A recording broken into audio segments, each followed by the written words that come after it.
Yo, what's going on everyone? Hayden here, coming back at you with a brand new video. And in this one, I want to talk about a couple of things, just logically different bullet points about me moving out at 17. For those of you who don't know who I am, I'm Hayden. I'm a 17-year-old entrepreneur, do a lot of stuff online, run multiple businesses, which I will be explaining inside of this video just because people are curious.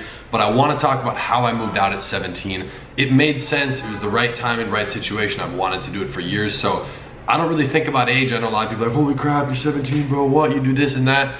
For me, it's weird. I literally do not think about that. You know, I have friends younger than me making more money, doing their thing. So for me, that scale, it's all proportional. I don't think, oh, you're 22, I don't really care.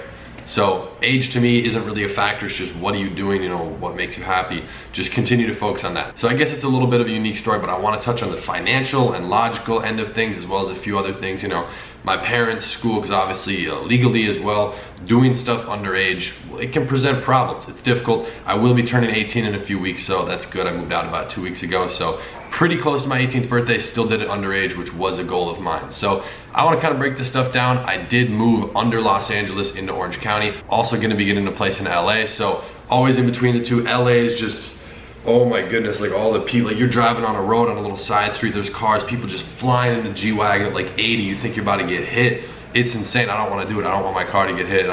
It's so sketchy. I mean, right now it's noon. We rolled back at 7 a.m. I've been up working for a few hours, got like 3 hours of sleep, and in an Airbnb in Hollywood right now. So crazy nights up here in like LA and Hollywood and stuff, but it's a lot of fun. All these connections. I was just at this big like mansion event that I didn't even expect to go through. Someone just dropped me a pin and said, yo, come through. A ton of people, and I ended up like speaking and talking. So I don't even know. A lot of stuff going on, but LA and stuff, a lot of connections. If you guys know like some of the big people like Create Tyler, Brandon Amato, Wolves with Adam Horowitz and Ina Ma, like people like that. I mean, I've been meeting up with a lot of them. Like Brandon Amato is my content guy's roommate. We were just chilling with him last night. So a lot of people. I am going to be up in my YouTube content. That's one thing I really want to focus on, is just these sit down videos are dope, but like there's more to it than that. I want to go out and do a lot of stuff, you know, out in Malibu and whatnot. So you guys will be definitely seeing that over just the next few weeks, next few months, an increase in my content.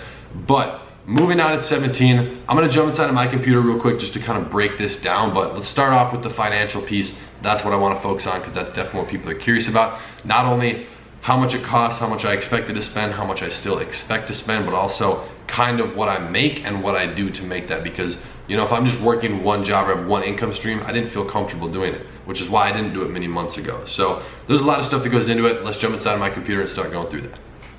Okay, with the financial end of it, I want to show you something real quick that I pulled up because I actually found it in my Google Drive. This is like a table of just moving costs that I'd expected. I went and got quotes for, you know, I didn't expect to have a car, so I didn't do car shipping, but like a moving truck. If I scroll down here, you'll see, you know, the exact amount of miles from my house in Minnesota to where I wanted to be in LA, the gas cost, like everything. I was really budgeting that out. And if you look at this, the last edit was July 26, 2016. That's almost 2 years. So just really spreading this out. This means nothing because this is what it's interesting to me right now with the financial end of things.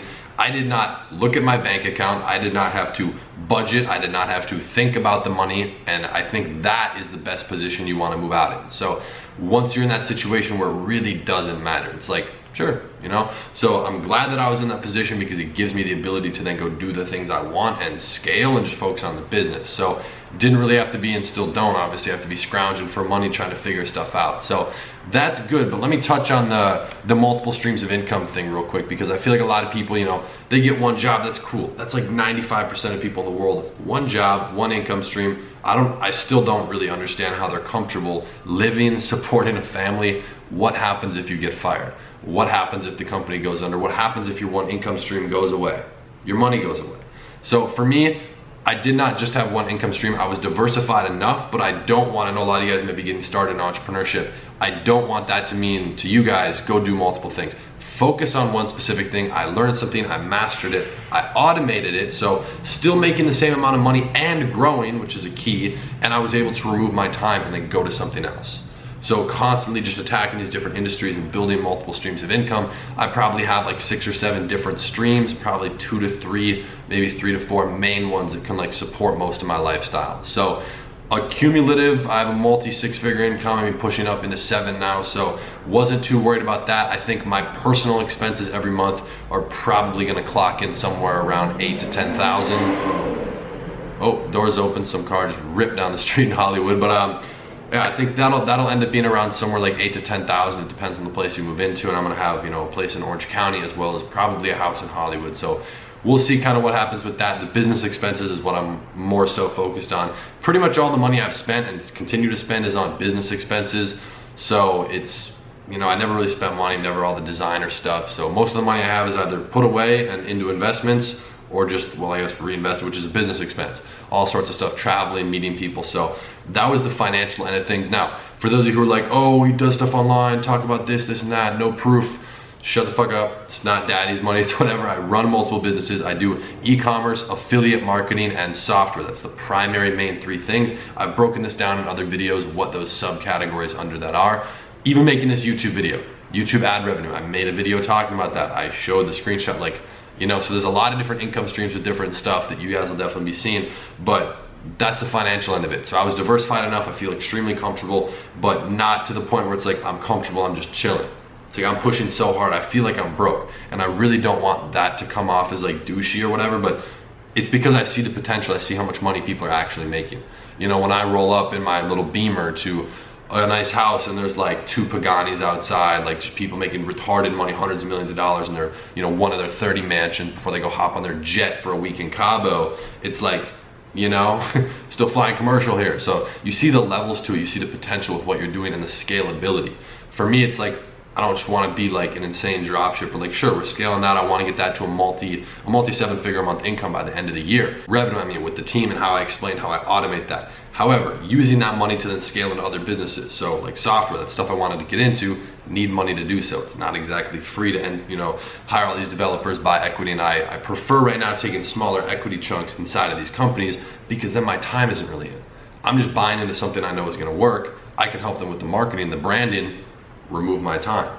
So multiple income streams build off into other things. That was the financial end of things. Now, the logical end of things, I want to talk a little bit about just like timing, school, my parents, and all these different things. So timing, first of all, it was the right time. I wanted to move anyways. I was making the money. I had all the connections, you know, out in LA, and that's where I wanted to be to scale everything. So it made sense to move at that point, just because being able to scale everything, be around the right people, you know, up in the content, just having more interesting stuff to post. Because I mean, first of all, we're like 210 videos on the channel. The last week or two has been tough because, I mean, with dropshipping, I've pretty much talked about most things. Like everything, you know, you can at least give away for free. It's kind of recycling through a lot of stuff, which, you know, I'm reframing it. Things are changing, Facebook ad budget, my strategy, how I'm doing things. I can keep talking about that, but I'm bigger than just dropshipping. So I want to branch off of that and explain other businesses, and you guys want me to do that as well. So it's kind of why I've been doing it. But the timing made perfect sense to move out. You know, things were going extremely well. Opportunities, I had a buddy who was like, all right, I need a place to live. So everything just kind of fit perfectly with that. The timing made sense. Now, the timing, I'm gonna transition timing into school as well, because I failed out of high school at the end of January, and my parents basically said you have 2 weeks to get out. Now, I don't know exactly how hard or set in stone that was, but it was like, I was pretty sure, I was like, I'm gonna do it anyways. It's just more incentive. So that happened, you know, it made sense to do it. Unfortunately, did not finish high school. However, I can always go back and finish it in probably 3 to 5 days worth of work online. So it's like I have almost no credits left. It makes sense. So the logical decision comes, in my opinion, from the financial end of things, where I explained I didn't really have to think about it. That's where, you know, I see a lot of people. Actually, my neighbor in Minnesota, I remember I was like 13 or something. That's when I first decided I want to really move to California, and I started making all sorts of spreadsheets like this. He was explaining to me, and this dude is probably 20, was moving out. He was driving in his like station wagon, driving from Minnesota to LA to pursue photography, had $2 grand in his bank account. He was gonna sleep in his car. So it's like, I think I was in a little bit better of a position. I don't know if he made it or not. I wasn't really friends with him, but it's interesting to see that, you know, it made logical sense with that. And this is where I just want to talk about like my feeling behind it, spiritual, whatever. It made me more happy. I was always out here anyways. For those of you who are like, oh, how does it feel living out here? I'm out here all the time anyways. It doesn't really feel like I'm living here, I don't know, yet at least. So we'll see how it goes, but it's one of the best places on earth in my opinion. I love Southern California, the weather, the people, the connections, just everything you can do. It's insane. I have friends who've done, I don't know what it's called, but it's where you like go surfing, snowboarding, skydiving, like all these different things, hit the city, like all the different activities, like in different climates in one day. So it's like you can do all that different stuff, just the people, I love it here. So it's like, it made sense, everything's working out. So I don't know, if you guys have questions with that or whatever, I'd be more than happy to answer it. Just drop it in the comments down below. Probably gonna make more videos building off of this, but that's essentially how I moved to California at 17. Legally speaking, just to touch on it because I know people are curious, I'm not able to sign a lease. I don't really need to. I have friends who are over 18, both who are gonna be my roommates as well as business partners, and I can actually sign for stuff under the business itself. So if I were to need anything, it wouldn't be that hard. Also, I probably have 50 to 100 friends who would sign for something if I needed them to. So again, those connections, that's huge, but legally hasn't been an issue. You know, my parents aren't trying to like call the police saying I ran away or whatever. So everything makes sense. It was a logical decision. It was, I don't want to say it's a risky decision, but at some point, you know, it is kind of scary. You know, you have to take that leap, take that jump because it's an important thing. So I don't know if some of you guys want to do that. I hope that inspires you. Hope that makes a little bit of sense on how I structured it. Maybe that gives you some ideas on what you want to do. Just be logical in your situation, you know, and again, feel free to ask any questions about your specific situation in the comments down below. If you did enjoy the video, be sure to drop a like, and of course, join the family, join the gang, help us get to 50K. Hit that nice link and subscribe button, and I post every single day. So I'll be seeing you guys tomorrow in the next one. Peace.